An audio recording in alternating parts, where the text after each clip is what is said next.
Hello and welcome to the special edition of Her Will's Life and Leadership series in celebration of the International Women's Day, the global UN theme for which in 2021 happens to be Women in Leadership.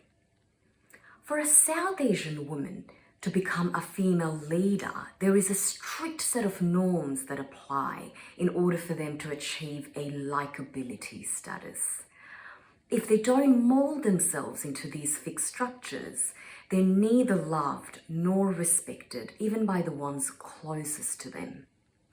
They could be running a state, owning a business, becoming global successes. However, until or unless they exemplify the qualities of a good, homely South Asian woman, all their other achievements in life becomes invalid.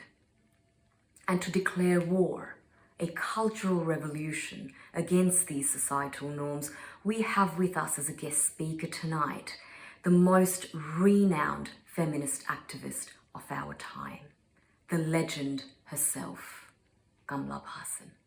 Something interesting that I wanted to touch upon, in one of your works, and today as well, you've mentioned that on several occasions, that there's no homogeneous category of the Indian woman or the South Asian woman. There are so many classes and castes. The reality is so different. And it's true when we look at the ready-made garment industries and the women workers there in Bangladesh. And I remember this from my own childhood, when they started working and sort of becoming visible in the streets of Dhaka back in the 90s, occupying the public spaces with a lot of confidence as well, mind you. They needed to get to work on time. They didn't walk the same way that the middle and the upper class women did, right? They meant business. And it was an eyesore for the upper middle class. For the longest time, it was actually a gali, that don't talk back and lose your grace. Like the garments wali, or so women behaving, obeying, mincing their words, and being shy and demure. All of these are always considered a part of their charm, a part of their beauty.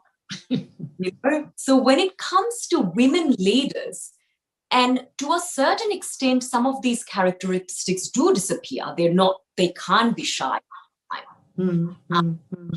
She's not so likable anymore. They use things like cold, she's calculated. How do we challenge this narrative? Anything that you've come across that's worked? What you said about the garment industry women has been said about fisherwomen, because fisherwomen went to the market and everywhere, my God, she fights like a fisherwoman, because the fisherwoman was doing all the marketing. The men brought the fish and they were there. And when you are in the market, you are negotiating, you are fighting, you are behaving like a man. So this is true.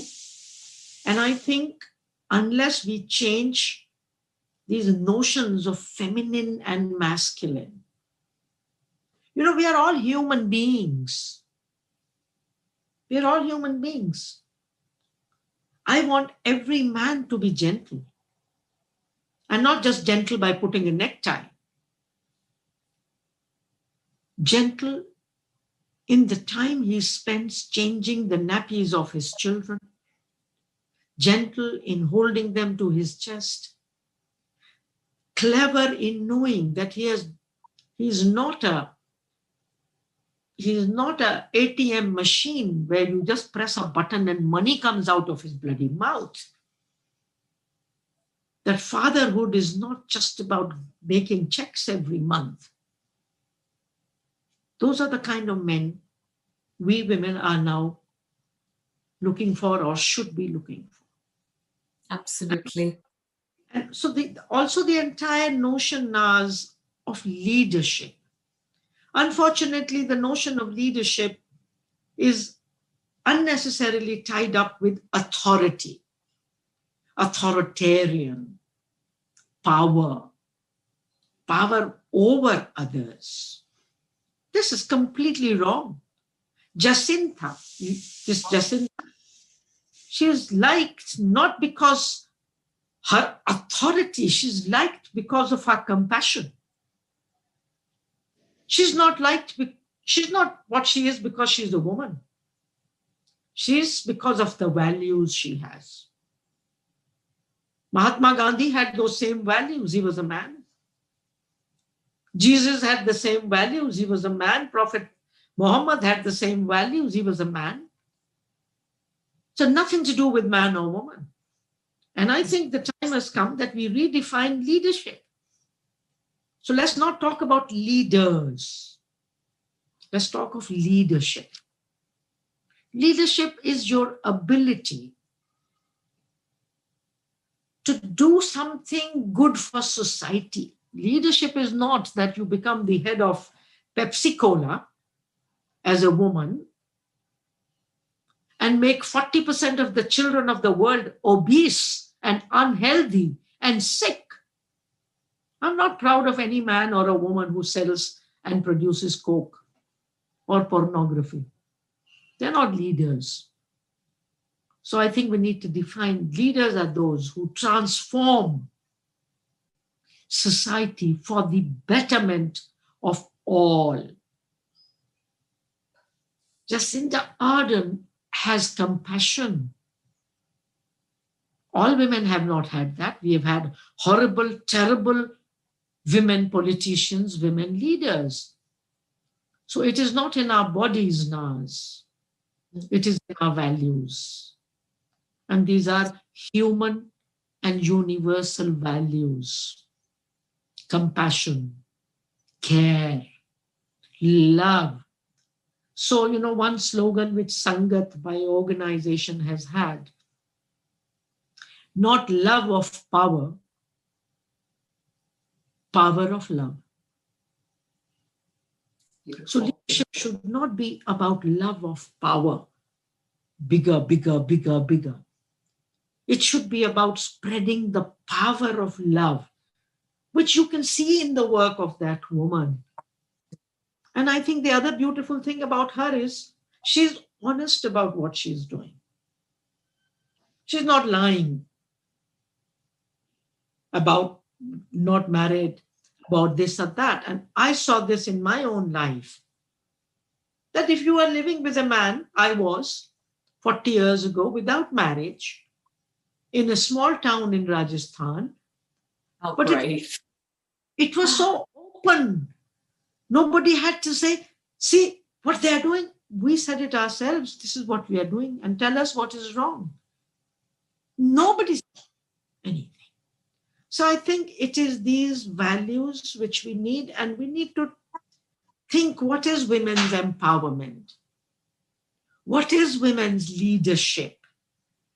And I think the most important thing about women's leadership is it has to be collective leadership. I don't want to be a leader who stands there like a sore thumb all the time. That's why I don't talk of leader, but talk of leadership. My leadership should be, okay, now I've spoken, now Naaz should speak. Now the next one should speak. And my God, if it is 10 of us, we will be so much stronger.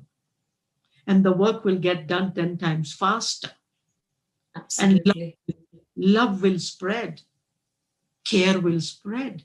And nobody will wonder, what will happen if Kamala leaves? Nothing will happen. Collective leadership. And this reminds me of a very beautiful thing I heard 40 years ago. Somebody asked a leader of a fishing community in the Philippines. In the first 5 years when I was with the UN, I was working in the Philippines, Malaysia, Thailand also. Sure. Somebody asked him, Papa, what is the image of a leader in your mind? Who is a good leader for you? And that old man said, I think a good leader should be like a wave in the sea. He was a fisherman, so obviously.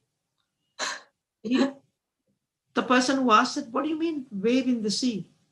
He says the wave rises when the situation demands. It's not always standing there like a stick, like our leaders. And the wave is made of the same water, nothing special. Mm. And the wave merges with the sea when it is not needed. And it allows other waves to rise when the situation arises.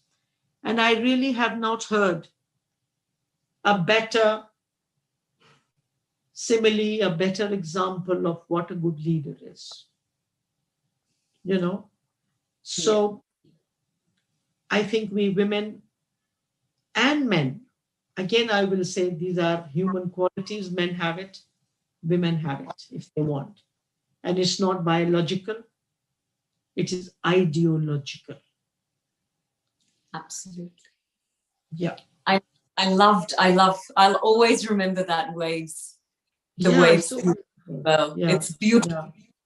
Yeah. So much of us lack that graceful exit, that it's as much a part of leadership as being under the spotlight. It's amazingly put. Thank you so much for sharing that. Speaking of collective energy and connectivity, I wanted to tell you a lot of the Bangladeshis in our audience might not be aware of the time that you've actually spent, starting from the 70s, if I'm not mistaken, in Bangladesh, and the work that you've done. And I'm personally curious as well to know what it was like for you at the time, and what have you witnessed change over time as well. And also, if you commented on this lack of unity that exists in the subcontinent. I mean, it should really be there so much more, it should be exercised so much more. We definitely have more in common than not. And how you feel it particularly affects women. I mean, this is what I've spent my life on, what you're now bringing. South Asia, unity, borderless South Asia. So first of all, my personal relationship with Bangladesh goes to before Bangladesh was created. My partner, he was a school teacher. And in 1970, when there were refugees on the Indian side, he took students of class 11 and 12 from Rajasthan. He was the principal. Right. And to work with the refugees and to extend support to the Mukti Bahini and to the people who were there.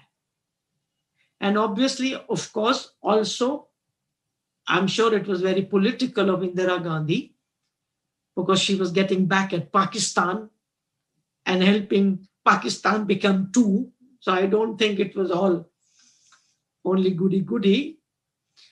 So we were involved with that liberation, like many people all over the world, including singers like Joan Baez and others were involved. Sure. In 75, I was invited to join the UN to do an Asian project. So it was in 1976, early 76, that I first went to Bangladesh. And this is 4 or 5 years after Mukti, after liberation. And, amazing work was being done at that time. Dr. Zafarullah Chaudhry, who was a surgeon in UK, and another friend of his who was a surgeon in UK, they moved to Bangladesh to participate in the Mukti Juddha. And they started a hospital on the Indian side of the border so that they could not be tackled by the Pakistani army, and started a field hospital. And when Mukti came, one of the doctors went back to England, but Zafarullah said, my work starts now. And he started Ganashastha Kendra, 25 kilometers outside Dhaka in Shawar. Sure. I visited these amazing places in 76. Similarly, again in Shawar was the first tin office of BRAC. Now, BRAC had started, and one of my friends, Khushi Kabir, who studied art, but she joined BRAC when it started for relief. They started for relief. Abid Bhai started for relief. And what was he doing? He was working with British Petroleum. Right. He gave that up and started their work. So I was meeting these most amazing people who were doing what I had been trying to do in my country. And I went there as a student, as a disciple of these people. I was supposed to go teach them, but damn it, what Zafarullah was doing, I can never do it in my 5 lives.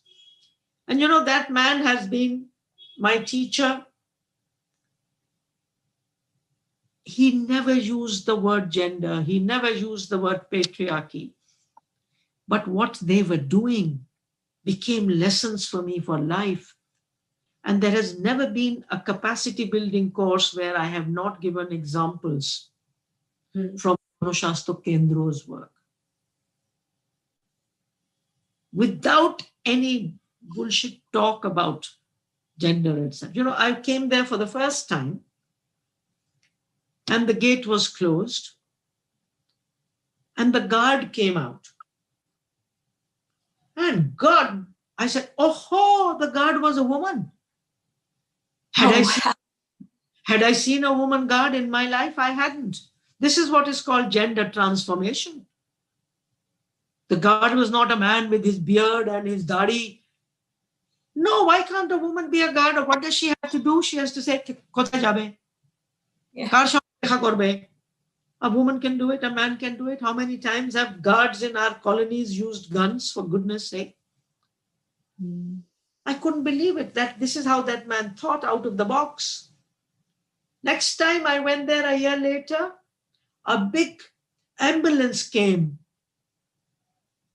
and the driver jumps down. And I said, oh, a woman, 77, Saleha. I don't know her name till today. Wow. Driving an ambulance in South Asia. She went on to become the first woman driver in the world to be hired by the UN. First. Wow. Trained by Gaunashastha Kendra. Next time I go, there is welding going on a very tall gate, about 10 feet high. And there are 3 welders. Wearing loose trousers and shirt, and you can't see their faces because they have those big. They come down with those breasts, and I said, what? First time ever. This is called a cultural revolution. Wow. You begin not with lectures. You begin by asking, what can I do? And that man said he was following the ideas of Mao Zedong. He was following the ideas of, he was a leftist. He was a surgeon in England. But believed in total equality.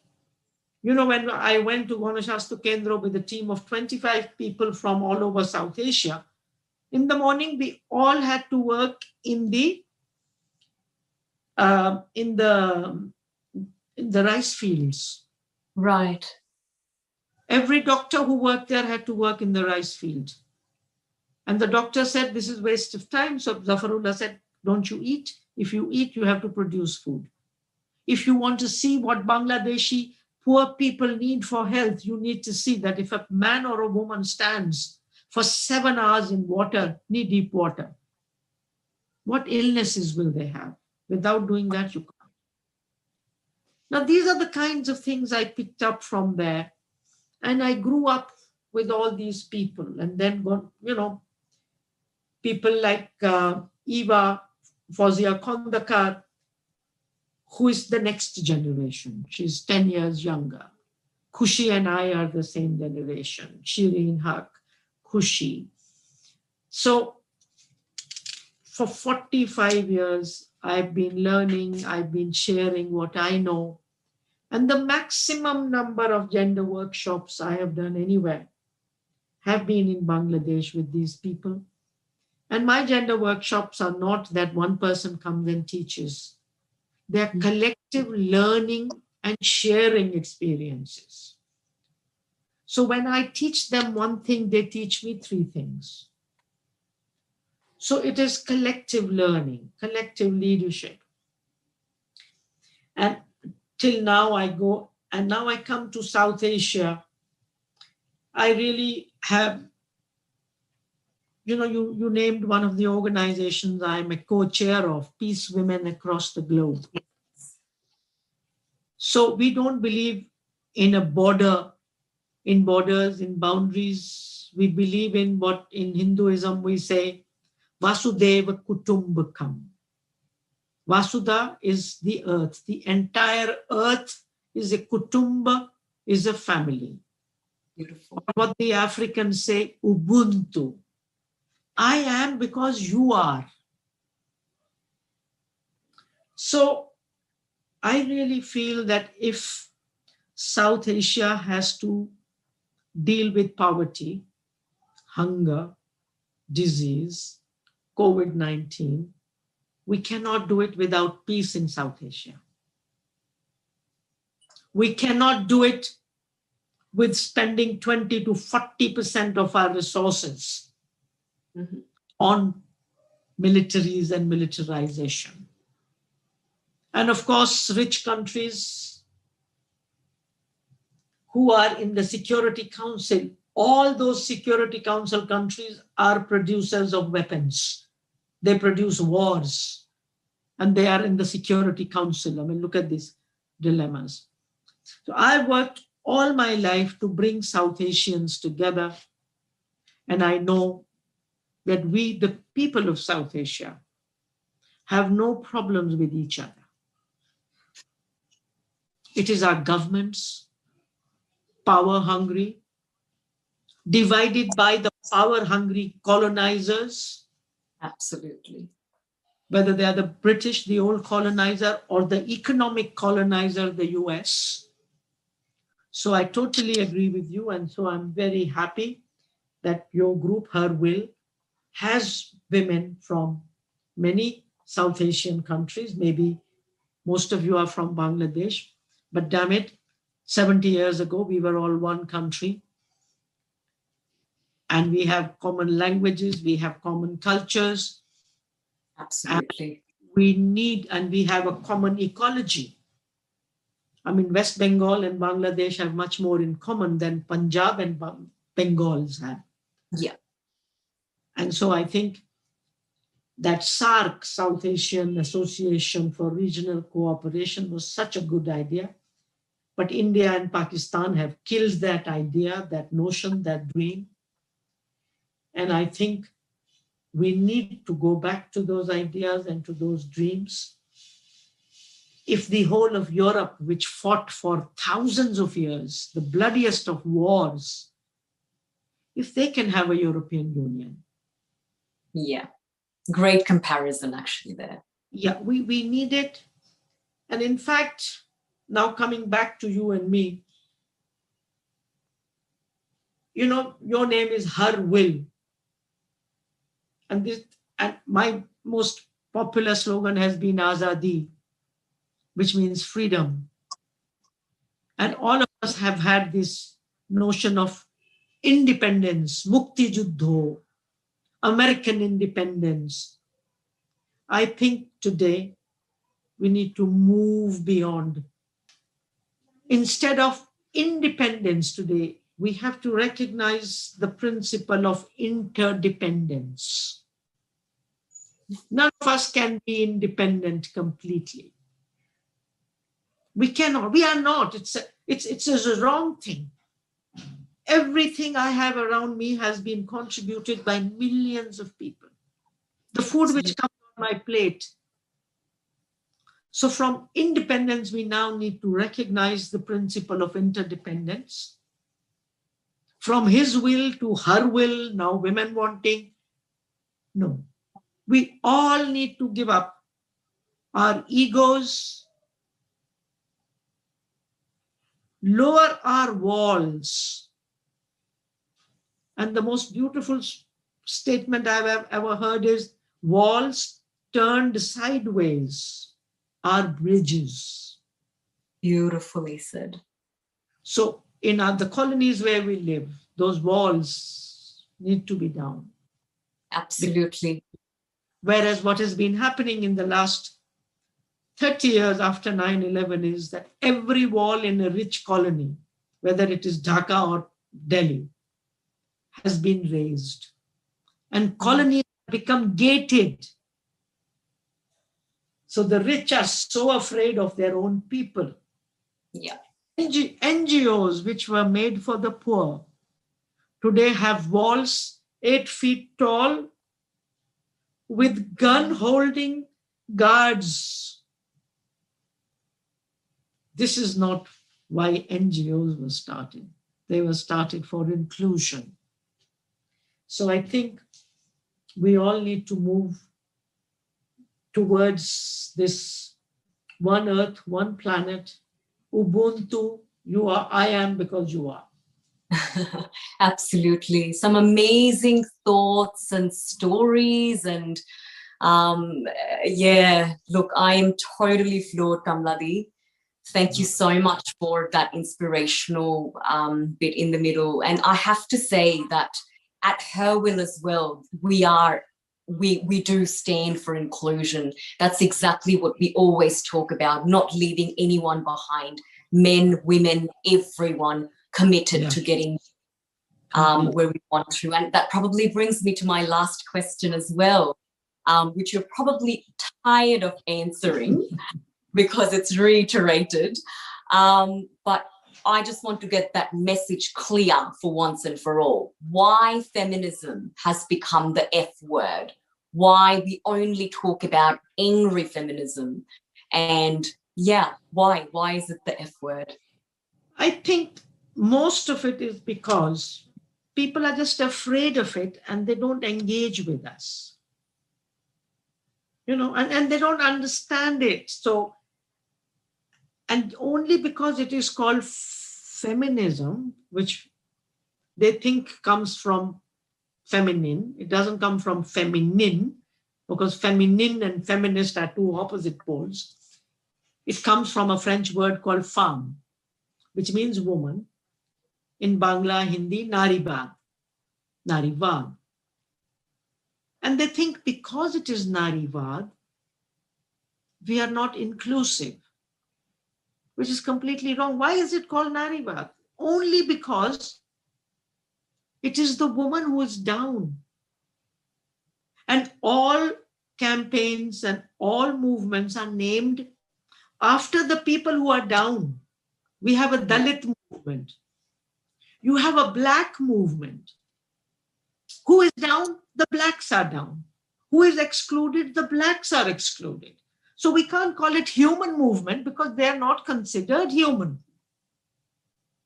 So I've been told 1,000 times, if you are for equality, then why don't you call it humanism? Now, these people don't know that there is already an existing ideology called humanism, which did not include women. Because women were never human, like the blacks have never been human. The Dalits in my country have not been human. The Bangladeshi movement for independence was called Bangla Mukti Juddho.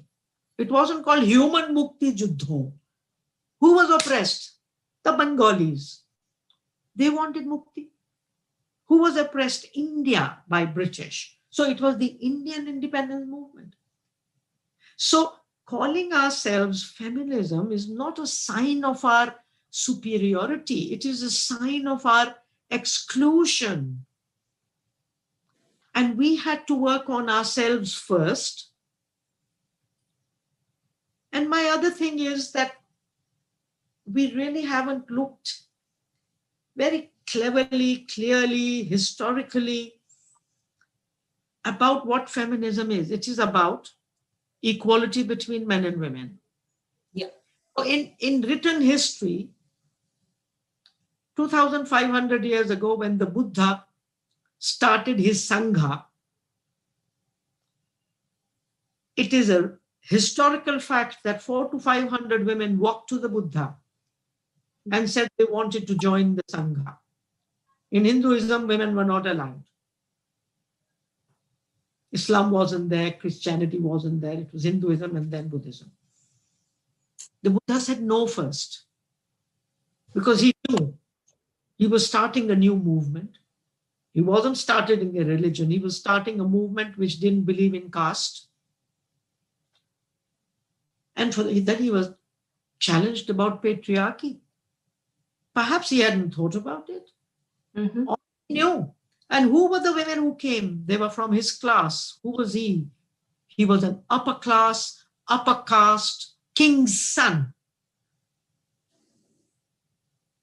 He said, my God, if these women, and one of them, that group of women was led by his foster mother who brought him up. And who was saying, listen, child, son, God, why can't we women seek liberation like you men? Why can't we? There was a discussion which took place 2,500 years ago. It was decided that women will be admitted into the Sangha. And later on, of course, they changed the rules and they made the monk, male monk, superior. But my question is, were those women who went to the Buddha, were they feminists or not, according to my definition? What were they seeking? They were seeking equality in the most important space in life, religion. And Buddha and the other men who said, okay, let's do it, were they not feminists? Yeah. So what is this business of feminism being Western? Yeah. Where was the West 2,500 years ago? Were there women going to a religious leader and saying, hey, bro, we want to join? And move from there to the time of the Prophet. In the Middle East, where women, girls were buried alive. Mm. And what did he say about women and men? What rights did he give 1,400 years ago to women? Ever since patriarchy has been there for 4,000 years, there have been feminists. Yeah. Because every human being knows his or her dignity and self-respect. You don't have to teach me that, when your husband beats you, it's bad. I know it. Then why do I live? Because I don't know where to go. My family threw me out when I was 16, 17. They didn't educate me. I have bloody no choice. Give me a choice and I'll show you what I can do. And today we have millions of women who have the choice and who are telling us, the Malales of the world, the Greta Thunbergs of the world, they are telling us, they are showing us the millions of women working the whole day for $1 and feeding their families. So don't ask us to prove. We have proven ourselves for centuries. And men and women together have to fight patriarchy. I don't have the time now to tell you how patriarchy dehumanizes men. Yeah. Yeah. It brutalizes men. If a man can tease a woman in a bus, he's sick. If a man can touch my breast in a train and feel happy, he needs to see a psychiatrist. If a man can rape a 3-year-old child, he's sick. And if men all over the world can violate the women they are closest to. They are ill. And they are ill because of patriarchy. None of them were born like that. They were born human. We made them male, macho. We made them that. And so men and women are both suffering in patriarchy. Absolutely. Even in race, they are suffering, the whites and the blacks. No white person who dominates a black person is fully human. No rich person who makes all the money on poverty, they are beggars. They are not rich, they are beggars. They're not rich. Rich people don't behave like this. The rich are the poor. You go to a poor person's home, they give you the best they have. Yeah. That poor person comes and visit me, I keep them outside. They can't sit on my sofa. I'm a bloody beggar. They're not. So I feel that both women and men, and all over history, you can find men who have worked for equality. 100%. All over. So I do not understand this fight between men and women. It's not a fight between men and women. It is a fight between two ideologies. One ideology says patriarchy is better. And both women and men support patriarchy. Women are patriarchal. Men are patriarchal. On the other side are people who say no, equality is better. And there are both women and men there also. All we have to decide now is on which side am I? Absolutely. On the side of patriarchy, on the side of race, on the side of caste, on the side of class, or am I on the side of equality between men and women, equality between rich and poor, equality between Dalit and Brahman, equality between white and black, etc. Beautifully put. Thank you so much for that fascinating segregation of that. And just any last comments from you, Kamladi? And I just want to hear you say, well, how you feel about this Her Will initiative that we've taken through our advocacy programs, through our pushing women towards leadership efforts that we have existing. Anything it's absolutely wonderful, because no change can come without us collectively working towards it. So anytime women, men, workers, blacks, sensible whites come together, we can bring about, because alone we can't bring the change. So definitely I salute Her Will. Leadership, yes, but with leadership, not these leaders, power-hungry leadership with transformative, human, universal values. We need to do this. We need to begin with questioning ourselves and our privileges. All of us who are participating in these things are very privileged, very spoiled. So the first thing we can do is really by respecting the poor. According to me, it's because of them that the planet is still there. It is because of their zero consumption levels that they're not polluting. And together with them, we work and we learn and we move on. And I need to get to know you people more. But I'm happy as much as I could read yesterday. And absolutely. a beautiful interview with that father and daughter on father-daughter relationship. That was the thing I could listen to. So that was absolutely beautiful. And what a beautiful man, that Iqbal Bhai. What a wonderful person. So, and once again, I'd like to salute all our foremothers and forefathers and celebrate my biggest festival, International Women's Day. Our biggest festival, International Women's Day. Thank you so much for being with us tonight, Kamlavi, we're indebted, and I'm sure our audience have been inspired and motivated as much as I feel at the moment. Thank you very much, and a lovely night to all of our audience watching. Thank you.